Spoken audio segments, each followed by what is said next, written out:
conversation. We're on air live. Hey, I don't know if there's anybody out there listening, but we are on live. And we are doing a Rogue One's Last Jedi Hangout rant. Because as my preview said last week, we both kind of didn't like it. There were some things to like, but mostly we didn't like it. So we wanted to come back and talk to everybody about what we thought about The Last Jedi and Rey Kenobi and all those things. But yeah, here we have Jem. Hey, Jem. hello, hi. So it's been a long time. You've been gone for a long time. Nobody's It heard from has been a you. long, long time. Tell us how you've been. I've been okay. I've been reeling from this film. I'll be honest, I haven't seen it again since I say about January. Mm-hmm. So I apologise now if I get things wrong or, can't quite recall how something went in a certain scene. Mm-hmm. But I'll just give my best. Mm-hmm. So, how have you been? Oh, I don't know. Looking for something to be a fan of. I kind of miss my love affair I was having with The Force Awakens. Yes. And, all those roads ended in The Last Jedi, so there was like not much left to say about much of anything. No. After. So, yeah, I've been good. Just hanging out, working, and that's about it. Real life issues, adult issues. So, yeah, but otherwise, hanging out, listening to what everybody else had to say, listening to the brouhaha that has erupted around everything, and just kind of taking it all in. Yeah. Mm-hmm. So let's go back, and I'll be honest too. I only saw the movie once. Once was enough for me. I didn't need to see it twice. I felt like there was a lot of cringy moments. I'll give you that. You did see it twice. In the cinema. Did you like it better the second time you saw it? No. I didn't mind it the first time. I didn't like it the second time. Mm-hmm. So I didn't mind it, but then when I saw it the second time, I was not very impressed with it. Mm-hmm. So why don't we just get started? At the end of The Force Awakens, what were you most looking forward to from episode 8? Finding out who Rey was. Mm-hmm. Was the number one for me. Seeing what was going to happen with Kylo. Mm-hmm. Also Snoke, finding out who he was. Mm-hmm. Because there's a lot of mystery around him. Mm-hmm. Yeah, that's about it really. The biggest thing was who Rey might be, and yeah. I think that was my biggest thing, but I was looking forward to Luke Skywalker. Because I guess I'm a little bit older than you are, so I'm a little bit of a Luke fan, and I was looking forward to, I'm more of a Han Solo fan. So. You're a Han Solo fan? Yeah, I'm a Luke fan more than a Han Solo fan. So I was looking forward to Luke, and the epic ending of The Force Awakens had so many promises. And, yes, it did. And I think they got left unfulfilled. Yes, and even made fun of. I know, exactly. So we're going to basically break the movie down. We're not going to spend too much time because it's like 7 months later. And I think most people have already kind of digested this movie and analyzed this movie. So we're not going to spend a lot of time on The Last Jedi, but we're going to spend more time on the after effects to the story and the characters. So we're going to briefly review what we thought of the 4 main plots of The Last Jedi. Luke and Rey. What did you think about that whole section on Act 2? Okay, right. So I hated the fact he tossed the saber behind him. Oh, terrible. To me, that was like a bit of a middle finger because everyone was like, oh, talking about what the saber might mean. And I felt that it was a middle finger from Rian Johnson to say, you know what, it's not important. And that lightsaber means a lot to fans of Star Wars. And, it's just like, you know what, fuck it, I'm going to throw it behind my shoulder. Fuck the fans. That's what it felt like to me. I did find it quite funny. So the first time I watched it, I found it quite funny. And I also kind of saw it as him kind of refusing the call to adventure. That could have been what it really was. But it did feel like a bit of a middle finger to the fans and the speculation that was revolving around that saber, because the whole of The Force Awakens was based around that saber, and then it's like the beginning of Episode 8 is like, this means nothing, by the way. It's a prophetic moment. The whole Force Awakens got chucked behind Uncle Luke's shoulders. So it didn't jar with me. It didn't flow correctly in terms of narrative, just to me. Just didn't like it. It's very jarring. I liked their interactions up until a certain point. And then just Luke's behaviour started bothering me. Yeah, we'll get into it a bit more later, I think. What did you think about it? I hated it.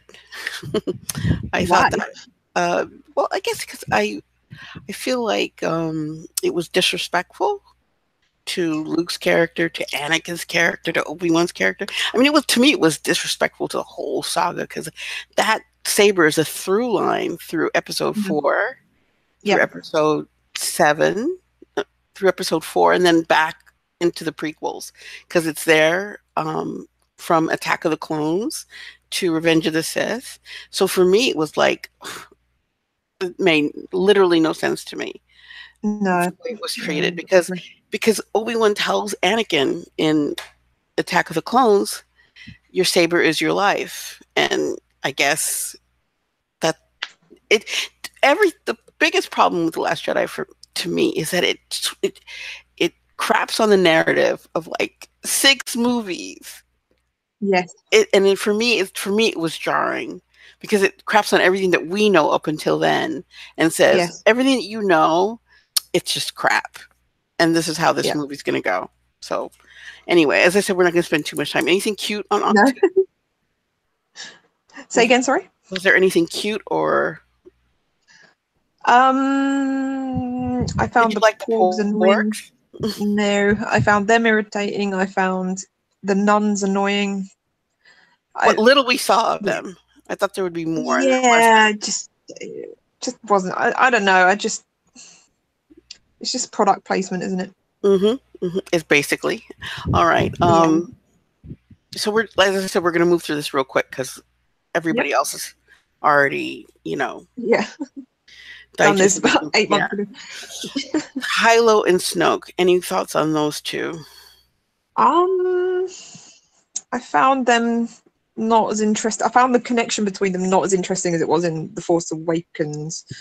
The Force Awakens kind of built up a really mysterious, kind of eerie connection between the pair of them. And I felt that the reveal of Snoke happened a bit too soon. Like, there was no mystery build up to it. He was just sitting in his chair with throne.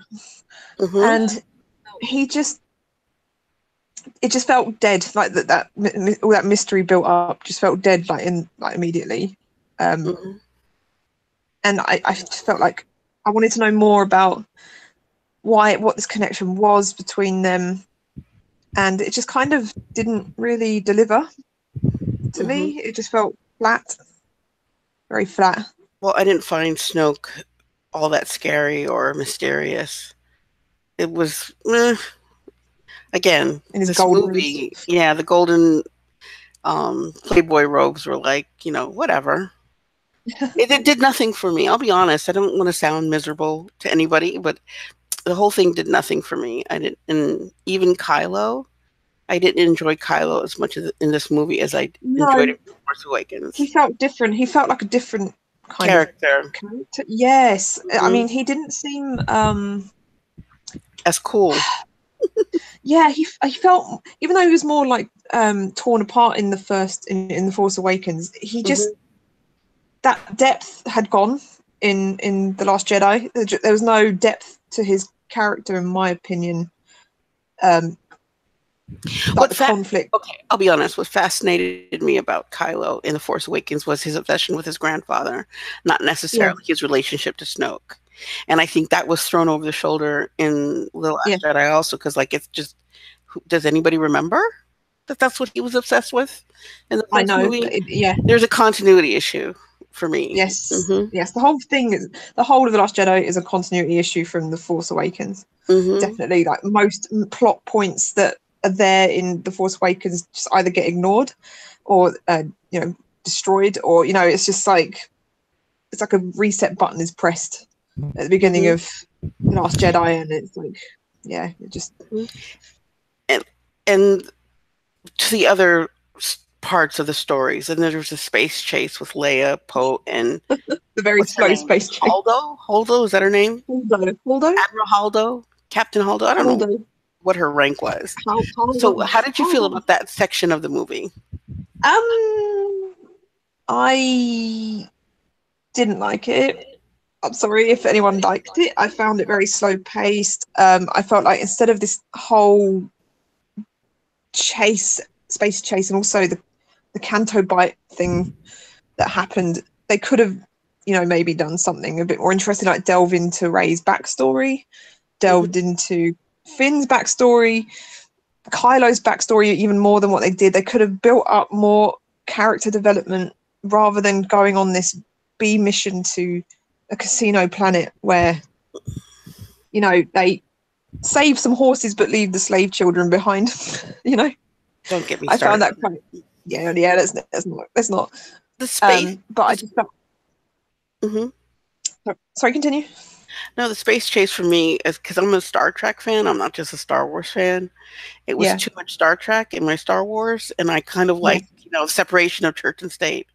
When it comes to those things, I like Star Trek for what it is, and I like it to keep what it is, and I would like Star Wars to keep what it is. So for me, I was sitting there literally thinking, oh goodness, this is a Star Trek plot. And I know some people thought it was a Battlestar Galactica plot, but I related it more to Star Trek. I mean, space chases and being stalled in space. I know that some people point out that these things kind of don't work out. Like, nobody's ever mentioned fuel in Star Wars before. I don't know if that's nitpicking, but I don't know. I didn't appreciate Poe's character. No, he changed. Was acting out of character. Yeah, I didn't know who Holdo was or why I should care who this lady is with purple hair. I don't know. Yeah, it's just some new. It's like a new character. Nothing really. I don't care about. See, this is the thing. They're trying to bring in new people that you care about, but I mean, Star Wars is loved because of the main connections to I know they don't want that anymore. They want to start anew, but I mean, I felt they could have waited until, this was over. Maybe this. Yeah, I mean, this should have linked in with the original trilogy. Well, but it hasn't. George Lucas always says Star Wars is a soap opera in space, and I'm a huge soap opera fan, and just having these random characters pop up out of anywhere is actually against soap opera writing. Everybody is related to everybody in a soap opera, and if they don't know it, they sooner or later find out they are related to each other, because it's the whole thing. That's why it's a soap opera, and unfortunately, they decided to ditch the soap opera fairy tale aspects of it, and we can discuss why that is later on. But as far as the Canto Bite, I have an issue. First of all, my issue with Finn is that he just was taken out of the story onto this next story that meant nothing. It did nothing. It was a pretty tour, I guess, of a city in space, but that's all you really got. And I didn't care about Rose Tico. Nope. I didn't like her character. I didn't see the point of her character. It wasn't needed. I would have preferred if Poe and Finn had went on that adventure together. Yeah. And I would have cared more about it if they were doing that whole thing together. Up a brother friendship there. And they could have used that, but no. Nope. It would have been funnier, at least. Yeah. Mm-hmm. I agree. So as far as, I guess we could turn back around and talk about Rey, since she's supposed to be the protagonist. Yes. Of this whole sequel trilogy. I guess she's the protagonist. I don't know. I would say so. I said, well, she's supposed to be. How do you feel about the whole issue with her training or not being trained? Yeah, I had a bit of an issue with that. She's like a master Jedi without training at all. It's ridiculous. I know there's some deleted scenes, aren't there, of her training, but I mean that means nothing because it didn't make it into the final cut of the film. So I mean, had it gone in there, I think it was this whole sudden use of the Force, the amazing use of the Force, would have gone down a bit better. Mm-hmm. But it did. They just cut it for what God knows what reason. I don't know why. I don't know why they felt like, oh, she, this character doesn't need to have any kind of backup to show her powers. We can just make her Mary Sue. It's fine. It's like they don't care. It feels like they don't care about Rey as a character. They don't care about how she is, what she is. She just is. And the audience just have to accept that, you know, she can do whatever she can, do whatever she wants with very little to no training. I mean, for God's sake, she falls into a pool of water and she can swim and comes from a sand planet. She can swim, right? So she's never, ever seen water that big.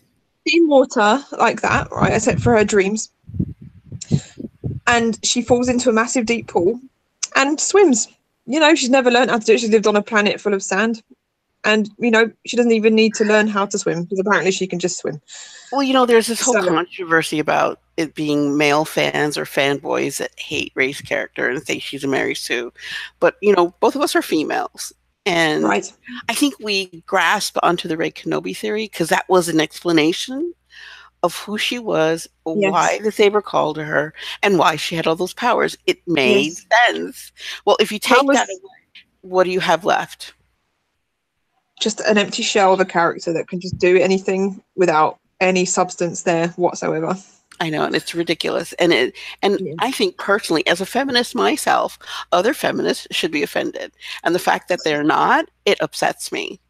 You know, the fact that so I was listening to Rian Johnson talk the other day, and he was talking about the whole mirror scene in the cave, since you're speaking about the cave, and how all Rey sees are her infinite self in her reflection. And because the only thing she needs to realize is that she doesn't need an identity, she doesn't need a last name, she needs nothing else but self. Is that what we're supposed to be learning on the hero's journey? I don't know. What do you think?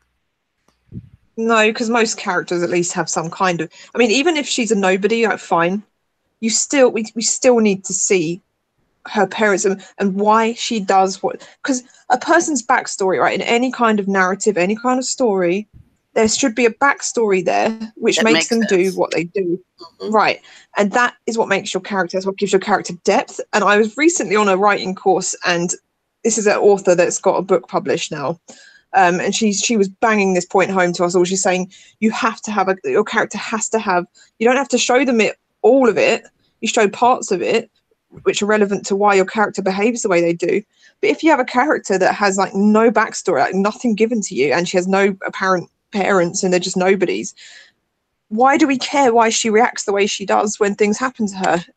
And like, if with the absence of these things there, like her backstory, she's just moving along in the story with nothing driving her reactions to anything. So it's literally just like an empty shell walking through things happening to her, and you don't care why she's scared of a spider, for example, because you don't see why in her childhood she was scared of spiders, or why there's something there which makes her scared of spiders. So she's just empty. She's two-dimensional. It's just, to me, I'm really disappointed. I'm so disappointed. They really could have made a really strong female character, just like all the other male characters, like Kylo Ren, who is the way he is because Luke did something to him which pissed him off, and we see that, and then we understand why he does what he does. But with Rey, you don't get any explanation to why she does what she does. You don't get any explanation as to why she can do certain mind tricks and things like that. It's just, she just can. And, you know, she's just super powered, and there's no reason. She's just special. And it's just not an interesting character arc.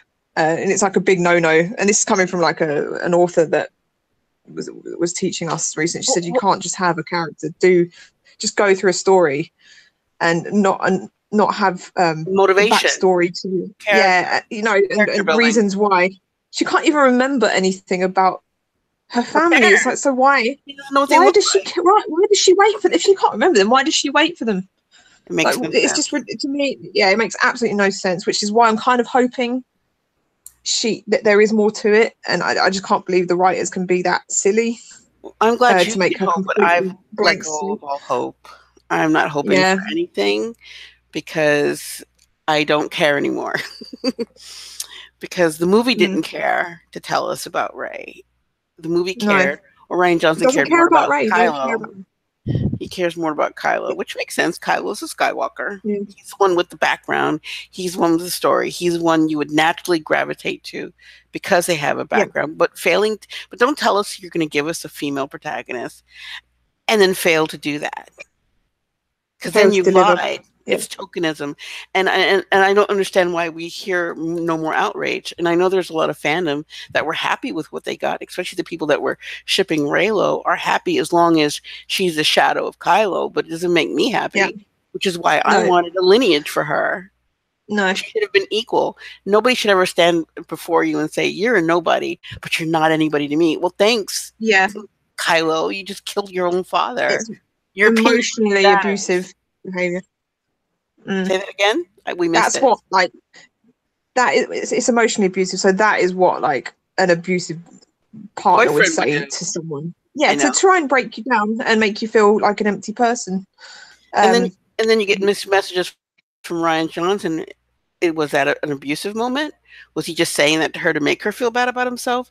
You know, did he feel like he needed to think she was a nobody so that he could feel better about himself? No. I mean, who knows? The movie's confusing. He was trying to control her in that minute.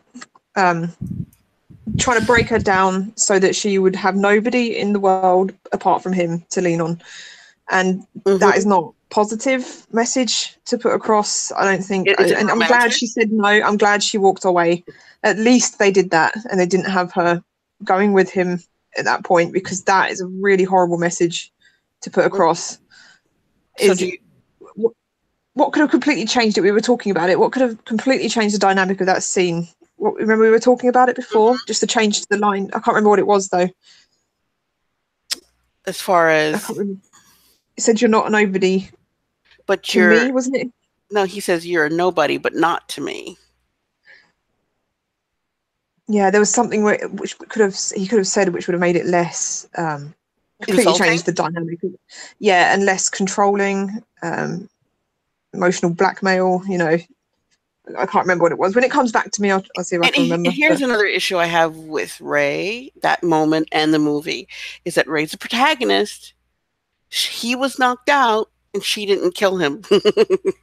I mean, I don't get the whole movie. And then she disappears for 20 minutes in that movie after that. Yeah. What the hell happened? Where, you know, it literally horrible for her as a protagonist. And I could just say that as Force Awakens ended, I felt like I was more of a Rey fan. I guess I was a Rey, maybe she's somebody fan, and we're going to find this out. And now, if you take away my fandom for Rey, I have nothing to look forward for the rest of the sequel. What is there left for her to do in episode 9? Is she going to heal Kylo? Is she going to save Kylo's soul, as he says to Luke? I don't know. Anyway, so let's move on. How do you feel about Rian Johnson as a writer after? I found him to be, I don't mean to say it, maybe kind of arrogant. I feel terrible for saying it, but kind of an arrogant. The way he kind of sort of, it felt like a middle finger. Like the whole thing was like a middle finger to all the online speculation and fandom, and and stuff like that. It felt like saying, F you guys, this is new stuff. And I mean, it's fine to do that, but to do it like in a way where you're rubbing salt in the wound, I think that's not cool. Crate was a salt planet. Yes, it's like salty. He was dishing salt to the fandom. I've got so many feelings. I don't think we can encapsulate it into this one broadcast that we do today. It would have to come out over time. But I feel like, first of all, he's on video saying he's a terrible writer. He's also on video saying he wants divisive art because that's exciting art to him. Well, he did both of those things in this movie.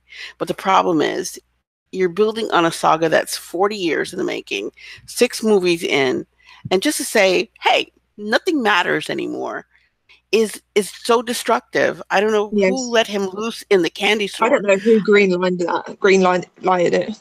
It's just like, do you want to shoot yourself in the foot? Like, And do you know what bothers me? Do you know what's bothered me the most? Mm-hmm. Okay, so they cancelled a Kenobi movie based off of Han Solo's success, but the reason Han Solo movie didn't do well is because of Last Jedi, not because Last Jedi I know was not good. But they think, oh no, the problem is the past still is not. People like the past, but they just didn't go and see Solo because of the disappointment of The Last Jedi. Mm-hmm. People and they cancelled a movie that people actually wanted based off of a movie, you know, that people did actually want, but you know, it wasn't successful because The Last Jedi just ruined it. And instead, they're now going ahead with that trilogy that Rian Johnson's going to direct. I still can't believe they're letting him behind the wheel with another trilogy. We'll and they're putting see. that forward. It's like they're destroying. They're just destroying themselves. I honestly, I don't think people are going to go actively to see those 3 films. Mm-hmm. Well, you know, there's a lot of people that argue that visually this was a beautiful movie. Now, you're the filmmaker. Yes, between the two of us. Did you think it was beautiful? It was, but I found it quite depressing. The colouring was quite depressing. The palette was depressing for me, especially the grading. And it was, I would say it was beautiful. It didn't feel Star Wars to me. It felt like an art movie more. It didn't feel particularly Star Warsy to me. But there was some beautiful moments. I won't deny that. But it just didn't feel like it carried on from The Last Jedi or anything. I didn't find anything that beautiful about it. But then I have an amateur eye, so I don't know. Maybe I'm just being salty. I would say I think The Last Jedi, The Force Awakens was a much more beautiful movie. So do I. Colourful, fun. The forest fight scene was amazing. Beautiful, you know, that Salt Planet fight to me was lacking. It was ugly. Okay, but yeah, it was so plain. There was I like the whole red thing. I thought the red was pretty cool against the white, but yeah, I don't know. I'm not a huge fan of that. All right, so to the point, because you know, before we were big Rey Kenobi stans, and the reason definitely we need your opinion is: do you believe there's still a possibility left for Rey Kenobi? I mean, there's a lot of people who still are on, you know, the Rey Kenobi train. I want to know what you think. Okay, right. So I think there are still clues in the movie, but up to a certain point that she is. But it gets, so I would say right up until the point where she falls in the cave, everything leading up to that point is still pointing towards Rey Kenobi. But the second that happens, it all gets turned on its head. I don't know if that's because it's a false truth being given to her, or, you know, I just don't know. But before that, I would say there's quite a few biggish hints that she's still a Kenobi, and I think the biggest one for me was the moment where R2-D2 is trying to get Luke to get back on the quest again and train Rey. If I can remember correctly, I can't. Sorry, guys, if I can't. But I remember really panicking at this point in the cinema. I was like, "This is the moment where, if she's a Kenobi, this is the moment they have to do right." And basically, so what happens? It shows you Leia speaking, and I thought, please don't cut away to anything else while she says, "Help me, Obi-Wan Kenobi, you're my only hope." I said, please don't cut away. Please don't cut away before she says that line. And it didn't. I was like, thank God it didn't. And then literally after this moment, Luke decides to go and train Rey. It cuts to Rey. I can't remember too well, but I remember there was something in the way that it was shot that clearly to me indicates, yep, Kenobi, she's a Kenobi, and that's the reason why. And I was just so thankful. I remember sitting there, the way it was shot, I was so thankful that it kind of didn't deter from that line, because the second you use a close-up in a film, guys, that is the key point to the scene. And so they use a close-up the very moment when Leia is saying, "Help me, Obi-Wan Kenobi, you're my only hope," and that is when the close-up is used, because that is the most important pinnacle of that scene. So something to do with Obi-Wan Kenobi is prompting Luke to go and train Rey, and then it cuts directly to Rey sleeping, and I think she says something along the lines of, I was awake and I need help, and I think Luke then goes and wakes her up, and I think that's kind of a clue there as well. I would say it's very Rey, it's very Obi-Wan-ish, like following him around Act 2 as well at the beginning. Not letting him rest, trying to push him back onto the quest and making him, you know, being the mentor again, trying to get him to get back into action. I'd say all up until that point, yeah, it's very, very Rey Kenobi. There's a lot of hints there, but then the second she falls into that cave, it's gone. I didn't see anything really that kind of suggested any kind of Rey Kenobi hint. How about you? What do you think? The only thing that made me like take a second was when Kylo tells her your parents were drunk. What was they? Junk traders, and that they traded her for some alcohol or whatever he said to her, because that's kind of something both in the EU comics that Obi-Wan is known for, kind of like drinking and drunk trading. Hard to say. Sorry, that's a tongue twister. But yeah, but not really, to be honest. From what I've heard from what Rian Johnson has commented on, I see no hope for it at this point. Even if, what do you, if you think they go back and they give you that inevitability in 9, what does it do for her character at this point to you? What do you think it would do to retcon it if JJ wanted? Because remember, Simon Pegg came out and said afterwards that he felt like there was a lineage that was going to be given to Rey. You know, Simon Pegg is really good friends with JJ, and he said this a couple months after the movie came out, that he felt like there was something else that was being hinted at there, a possibility. So let's say JJ comes back now and makes the movie. What would it serve to make her Kenobi at this point? I don't think it would have the same effect. I don't think people will really care now. Because they've kind of destroyed it in The Last Jedi. They destroyed it, for me, they destroyed any kind of hope that or care about who she is anymore. Like, I just don't care about her character. They didn't do a good job of her. I mean, even if she's a nobody, like, at least for the love of God, just give us something about her backstory, just to show her why I should care about her as a character now. Like, I don't care about a blank slate. I don't care about someone that's just going along in it. I want to know why they behave the way they do, why they do this, why they do that, and you're just not given it. And by this point, I don't think Rey Kenobi is going to save anything. If it did in episode 9, I don't think people are going to really give a crap about it. It may. I just don't. Devil's argument. It could at least save her character for future generations. I mean, that moment that we were waiting for has been taken away. It's never going to happen again. Yes. Like, aha, you know, she's this or she's that. That's been taken away. But maybe as a set of movies, watching from episode 1 through 9, if they make her related, it would help, you know, 5 years from now, 10 years from now, make them more watchable. Because right now, as a protagonist, she's an unwatchable protagonist. She is. Why do we care? I don't care anymore. I mean, so how do you feel about Reylo in the light of all that? I used to love that whole dynamic. The Force Awakens really made such an awesome job of that. Like, so little was done, but it was so much subtext there between them. Like, and now, after this whole interaction he has with her, saying, you know, you're nothing, but not to me, and I didn't really like the Skype calling aspect of their relationship. Something we haven't talked about. Yeah, I found it a bit like, I know that he was topless and everything, but it just felt kind of like so out of place. It was like, weird. I just don't know. Yeah, I found it weird. I was like, this is not the same Rey and Kylo I was watching in The Force Awakens. I was like, this is like some rom-com movie. Like, and I'm like, this is just not.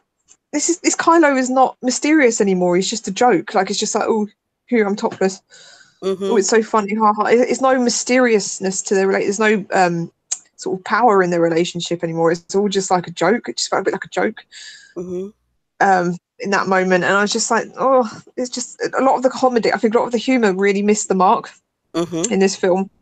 It just didn't gel quite well with me. Like, the humor wasn't good. It would have been better if, I don't know, she had just seen him with his shirt off somewhere, like in a pool or something. I don't think anything. I don't know. here's where I think I got off the Reylo train. Yeah. I got off it when he tells her, "You're nobody. You're nothing." That one killed Yes. it for me. Because even if you're nobody, it doesn't mean you're nothing. Those are two separate things, and they're Mm. both pretty. And you're not. You're a nobody is one thing, means you're nobody famous, but you're nothing, and you have no place in the story, is on a whole nother level for me. Mm. Yeah. Um, and then when after they get to Crate and she's in the Millennium Falcon and he says, blow that thing out of the sky when she's in it, I don't find that romantic anymore. No, And then I agree. when Luke tells Kylo, I will not be the last Jedi, and Kylo says, I will destroy her. I don't find that romantic either anymore. It's like, No, it's really not romantic. It's not. so, That's not romantic. I know that a lot of Reylos like, we were right and everybody else was wrong. We got everything we wanted. Ryan's a Reylo. And I'm like, yeah, but he did the same thing to Reylo that he did to every other theory. He subverted it Yeah. in the end. And it's like, for me, it's like the whole movie, you walk away with absolutely nothing. And I can understand why some people are still true believers, but, there's as much chance for Reylo as there is for Rey Kenobi at this point, as far as I'm concerned. Yeah. Yeah. All right, so we're going to move on from that because I know a lot of those things have been talked about a lot. What about the backlash? How do you feel about that? I don't know. Have you been following any of it? I don't know. I saw the Rotten Tomatoes thing. It's down to 47% on Rotten Tomatoes. It's on 40%. 47. 47. Oh, 40, so that's gone up again, I think, then, isn't it? No, I think 46 is the lowest it's ever been. Ah, right, okay. I don't know if that was. It could have been a set out to destroy the movie. I don't know, but I mean, I think in general it's just not a good movie. It's an average movie. I think just in a basic sort of like just someone that loves film. To me, it just wasn't. It wasn't good. And I probably, if I wasn't even like a fan or a bit of Rey Kenobi stan, I probably still would have given it like a mediocre rating. I wouldn't have really rated it as high. I left the Force Awakens really on a high, really on a buzz. I was like, oh my god, this is amazing. I love Star Wars. I was like, this is awesome. I'm gonna go talk about it. I want to talk about it. I want to write about it. It's amazing. It's brought back the magic and stuff like that. At the end of this film, I just felt nothing. I know. Nothing. You're left with an empty bag, no toys to play with. Yeah. And he had fun doing that, Ryan. Yeah, and it's no one cares about the next film. I don't know. And see, that's what you have to leave your audience wanting more. And I think that movie left the audience not really caring, and that's why Solo failed. Yes, it's nothing to do with the fact Solo is about the past. The backlash, the backlash against the backlash goes like this: you didn't like the movie because your headcanon wasn't filled. And you didn't like the movie because you don't like women in power and you don't like minorities. Now, I just have to say to my audience, I'm a woman. I'm a feminist. I'm a leftist. I've always voted left. I've never voted. I'm a leftist libertarian, I would say. I've never voted for like Trump or anybody. I'm not part of the alt-right. And I hated this movie. It's a bad movie. It's bad myth. It's bad myth. And see, I'm big into like mythology and religion and comparative religion. I love Joseph Campbell. I love the hero's journey. There is nothing in this movie that refers to me on any mythological scale. First of all, Rey should not be just a nobody. If she's a protagonist in a mythic story, she's got to be somebody from somewhere. And her down. So wait a minute. Okay, gossip. So I think in the Last Jedi novel, it says that basically Rey gets her powers from Kylo. She downloaded all of her powers from Kylo. That's the explanation. That's why she's not a Mary Sue. This is why she doesn't need a lineage. It's because her lineage and her teacher is Kylo Ren. How do you feel about that? Right. So this is basically like a princess tale where all of your powers, everything you have to give in this story or can do in this story is given to you by the prince. Or this is not forward thinking, guys. This is really not. She should be given a right to a legacy in her own right. Just the way a male character just like any male character, yes. Like Jon Snow, you know, you think he's a nobody, but alas, he's not a nobody. He's actually well, I'm not going to spoil it in case people haven't seen it. So yeah, I won't talk too much because this is live. But yeah, you. So basically, all of her power is given to her by a man. Yes, and the feminists are not like screaming from the rafters, like, because they're not paying attention. You know, that's how I feel. I feel like they're not really paying attention, and they jump to the defense of something that they're not really understanding what's going on. Because listen, Lucasfilm knows that nobody is going to read that extra material. That they all just went to the movie, they saw women in charge on the ship, they saw women, you know, being heroic, and that was good enough. But it's not good enough. You know, I mean, if you're discerning, well, I'm not a movie buff like you are, but I'm definitely a sci-fi buff. And that's what I wanted to say, because when we were speaking out, not to change subjects and go back, but I will. Speaking about visually, I believe I had seen Blade Runner 2049 by Denis Villeneuve before I saw The Last Jedi. And that was a beautiful visual movie. And The Last Jedi cannot even compare it. They shouldn't even be in the same room talking to each other, even though Rian Johnson thinks he can hang out with Denis. He cannot. He's not the same caliber of filmmaker as Denis Villeneuve is. So, you know, no. To me, Last Jedi could not compare to the visuals that were in Blade Runner 2049. But yeah, no, nobody's paying attention. They're like, oh, it's okay. You know, this is like Twilight Last Jedi. Let me just say this. All right, so we have a man that's telling her she's worthless, she's nothing. She can only rely on him. Yes, and then he's the only reason she's got her powers. He's right, and then he's threatening to kill her at the end of the film. Yeah, that's not good. No, and nobody cares, and everybody's good with that. So, I think that's about all that there is that we could talk about now. Is there anything else you wanted to say? I wish I could have explained more, because I haven't seen it for a while, but more about that scene with the hologram being the thing that makes Luke. I just can't remember how it was cut together. But guys, if you watch it again, just look closely and you'll see how it's kind of pointing at Rey being a Kenobi, and that's the reason why. So this is why I'm still holding on to a little bit of hope that she's a Kenobi. It would help just fix things. It would help fix things, but I'm not even caring or looking forward to it. You know, hopefully, I don't know. It's a long time before this next movie. We'll see how it works out. Anything else in my notes? I think that was it. Yeah. Oh, there was the theme. Okay, so for me, I'll tell you the one big thing, and I guess the reason I have a real problem with The Last Jedi is this idea of nihilism and Rey as a super being. And I think that's what they want in the future. They don't want Jedi, and that's the reason that Kylo and Snoke are not Sith, because they want beings, superpowered beings, fighting each other like Marvel without a organization. So Rey doesn't need it. I know. Rey doesn't need Jedi. I hate Marvel. You hate Marvel? No, I don't hate Marvel, but I'm a bit tired of superhero movies. I'm getting a little bit tired of them, a little bit wary of them. But I think there's just too many. I think the minute they try to do that, if they try to like divorce both the light and the dark from any organization at all, it's a fail. How do you even follow that story in a galaxy that big if like you just got these people popping up with, you know, X-Men superpowers? It's ridiculous.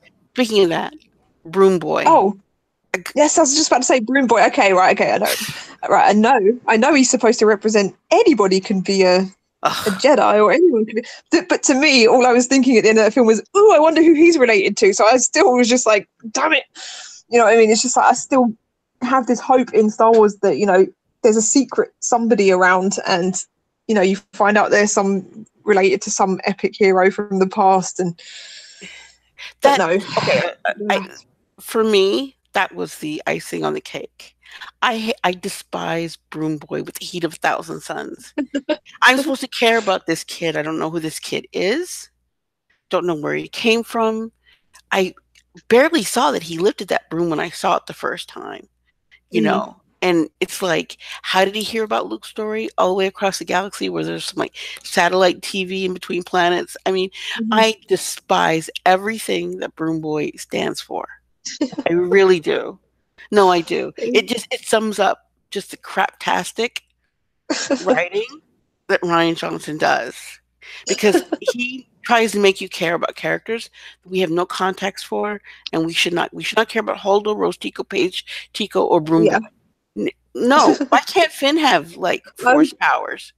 You know, why couldn't Finn discover his force powers? Why can't Finn have a backstory, for the love of God? He's still just some blank nobody running around. They don't have last names. And can I just say something?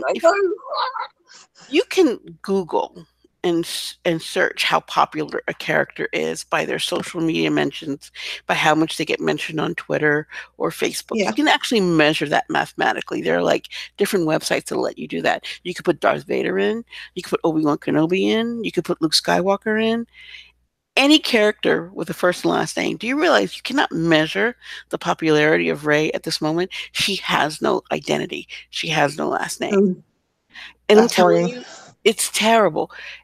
Why does anybody want to buy their toys? Why would anybody want to buy Rey's toys? Exactly. I mean, don't get me started.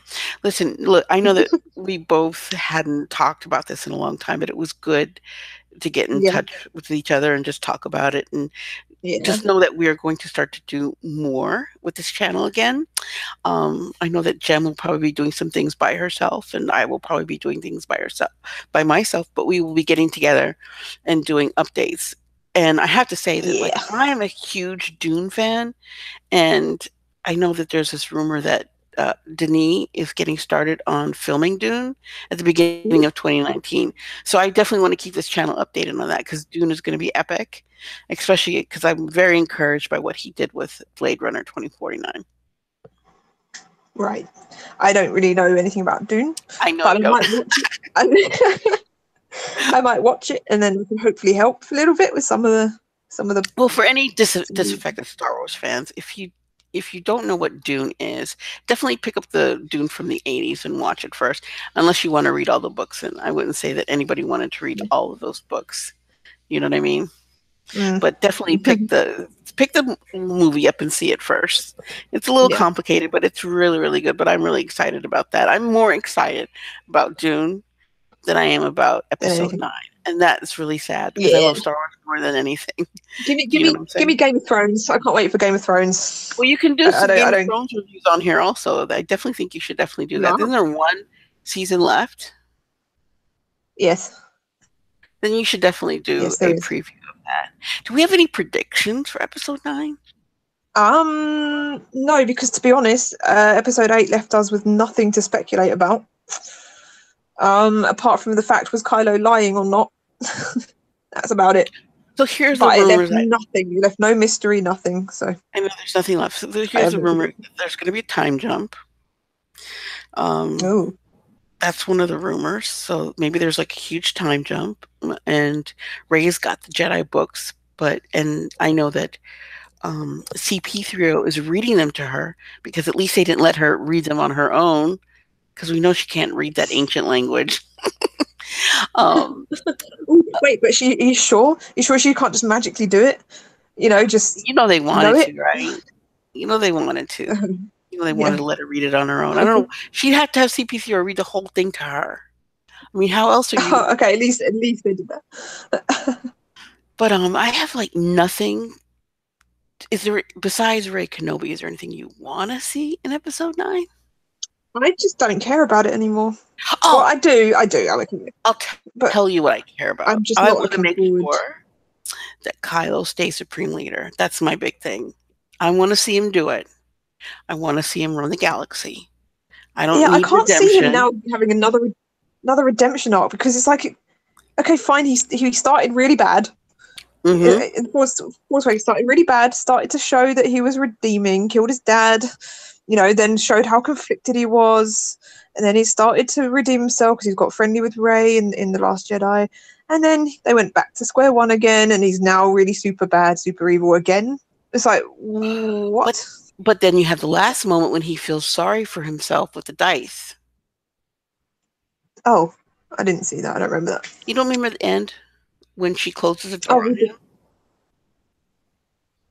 Yeah. Oh, yeah, I remember now. And he looks so sad, like a little lost puppy. Don't you feel sorry for him? Am I being too sarcastic? Maybe. Oh, and another thing, by the way, he would have killed, if that was Luke standing there, he would have sliced Luke in half. Okay, guys? Kylo, I know he didn't actually really do it, but that intent to kill him was there. And that's he enough? He thought he was going to kill Luke. Yeah, the wanting to kill. But didn't he know the same as literally... Well, here's my thing, too. Don't people realize that Leia was inside where the rebels were? And didn't Kylo know that? But Kylo was willing to blow that up again. Yep, he's lost it completely. Completely. Oh, and another thing. When he couldn't kill his mama, but someone else did, he didn't care. You don't see him caring. You don't see him being like, oh my God, my mum. You don't see him going and rescuing her. Nope. Right? He was conflicted about... This is what I hate. He was conflicted about killing her. Couldn't do it. Let someone else do it. I just don't get what... I just don't understand what Rian Johnson's trying to do. I just don't understand. Me neither. It confuses me because I thought Kylo was on a redemption arc, and I was hoping for that. You know, but he didn't show it to me in episode 8 at all. Nope. You know, he took one look at that throne and was like, oops. It's mine. It's mine. It's mine. I know. Yeah. Anyway, all right. It was good speaking with you. We hope to be doing this more. Yeah, and we'll talk to you later. Thanks for listening, guys. Bye-bye. Bye.